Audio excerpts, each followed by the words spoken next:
महाशिवरात्रि। लोग कहते हैं यह शिव जी की शादी की सालगिरह है, लेकिन सच कहूं यह आधी अधूरी बात है। यह रात सिर्फ जश्न की नहीं बल्कि उस खौफनाक अंधेरे की गवाह है जब पूरी दुनिया खत्म होने की कगार पर थी। एक ही रात में 3 ऐसी घटनाएं घटी जिन्होंने ब्रह्मांड का नक्शा बदल दिया। जरा सोचिए, एक तरफ शादी की शहनाइयां थीं, तो दूसरी तरफ मौत का जहर, और तीसरी तरफ एक ऐसी आग थी जो ब्रह्मा और विष्णु का घमंड चकनाचूर कर रही थी। अगर आप यह वीडियो 16 फरवरी से पहले देख रहे हैं तो सावधान हो जाइए, क्योंकि आज हम शिवलिंग के प्रकट होने की वो कहानी सुनेंगे जिसे सुनकर आपके रोंगटे खड़े हो जाएंगे। कहानी पर आते हैं। एक बार ब्रह्मा जी और विष्णु जी में युद्ध छिड़ गया। दोनों लड़ रहे थे कि मैं महान हूँ। नहीं, मैं तुमसे ज्यादा महान हूँ।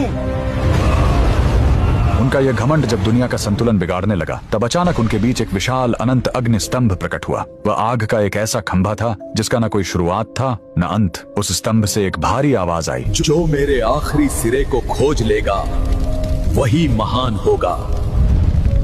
ब्रह्मा जी हंस बनकर ऊपर उड़े और विष्णु जी वराह बनकर नीचे गए। हजारों साल बीत गए, विष्णु जी को अंत नहीं मिला। उन्होंने अपनी हार मान ली, लेकिन ब्रह्मा जी ने वापस आकर झूठ बोला कि उन्हें अंत मिल गया है। उसी पल उस आग से काल भैरव प्रकट हुए और सजा के तौर पर उन्होंने ब्रह्मा जी का वो सिर काट दिया जिससे उन्होंने झूठ बोला था। उनका अहंकार टूट गया। चूंकि शिव जी आग के रूप में आए थे, वो बहुत गर्म थे। तब देवताओं ने उन्हें शांत करने के लिए उन पर जल और दूध चढ़ाया। यही वो पहला दिन था जब शिवलिंग पर रुद्राभिषेक की शुरुआत हुई। लेकिन कहानी यहीं खत्म नहीं होती। एक बार जब देवता श्रीहीन यानी कमजोर हो गए थे, तो अपनी शक्ति वापस पाने के लिए समुद्र मंथन हुआ। सबको उम्मीद थी अमृत की, लेकिन निकला क्या? हलाहल विष। पूरी दुनिया जलने लगी। तब फिर वही भोलेनाथ आगे आए। संसार को बचाने के लिए उन्होंने उस उबलते हुए जहर को पी लिया और अपने कंठ में रोक लिया। जहर की गर्मी से शिव जी का शरीर तपने लगा। उस जलन को शांत करने के लिए सभी देवताओं ने उन पर पूरी रात गंगा जल, दूध और बेलपत्र चढ़ाया। उन्हें नींद न आ जाए इसलिए पूरी रात देवताओं ने गीत गाए और जागरण किया।